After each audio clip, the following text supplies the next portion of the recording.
There is a story that people tell about prayer that I don't like very much. It's about a child who comes to his father and says, I prayed for a bicycle and I didn't get a bicycle. God never answered my prayer. And his father says, yes, God did. God just said no. And the reason I don't like that story is it's okay if it's a bicycle. But if the child's praying, for example, that his sick mother survive and God says no, then it's not so cute. The reason that it is important to contemplate stories like this is that prayer is one of those things we do much more often than we think about it. Like, what were you doing this morning when you were praying?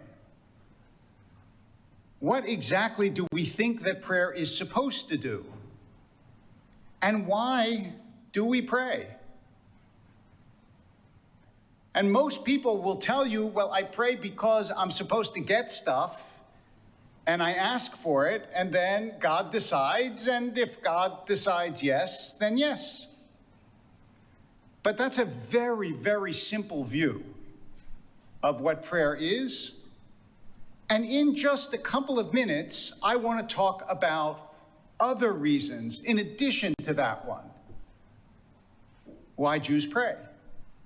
The first reason is it's a mitzvah. Our tradition says you should pray, so we pray. But what happens when you pray is, first of all, you get to express individual yearning. You know how sometimes you don't know what it is you really want until you say it, and then you go, yeah, that's what I want. So prayer helps you shape what it is you really want, because the things that we pray for are the things we really want. There's nowhere in this prayer book that says, get me a new car. Because if you don't get the things that you pray for, like health, safety, community, then a new car doesn't matter. So the first thing that prayer does, it helps us understand our individual yearning and what it is we really want and really need. The second thing it does is it enables us to express communal emotion.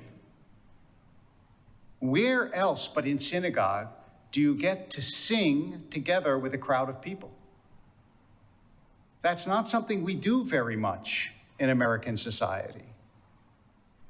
And yet, as you all know from this morning, to be in a crowd of people that is singing is very, very fortifying to oneself and one's life.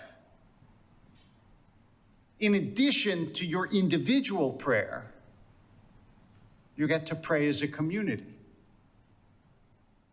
And then, yes, part of prayer is to try to bend the universe in some way so that you will get what it is that you really want.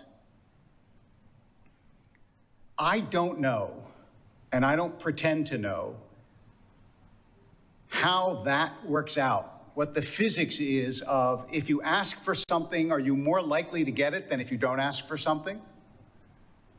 Everybody has this theory that if you put things out into the universe, somehow it works. And my answer to that is maybe. Maybe it does, maybe it doesn't. I don't know. Can't hurt. But I'm not absolutely convinced that if I put out to the universe that I want X or Y or Z, that in fact the universe will say, well, look, Wolpe asked, so if he hadn't asked, I wouldn't give it to him. But since he asked. So part of prayer is, in fact, asking for things. Whether it makes it more likely that we get those things, I'm going to leave to each one of you, because the truth is your answer and your experience is just as valid as my experience and anybody else's, so good luck. But then lastly, many years ago, I read somebody who said, if you pray and you finish your prayer a better person than you started, then your prayer was answered. And I thought, that's how I really want to think about prayer. I want to think about prayer not that it changes the universe as much as it changes me.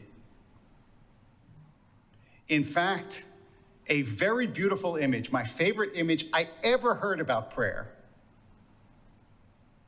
was by a rabbi, an Italian rabbi of a few hundred years ago named Leone Medina. And he said, here is the mistake that people make about prayer. He said, imagine you were standing on the shore of a lake and you saw somebody pulling their boat to the lake. If you were mistaken about mechanics and motion, you might think they were pulling the shore to the boat. But in fact, what they're doing is pulling the boat to the shore. He said, when people pray, they make the same mistake.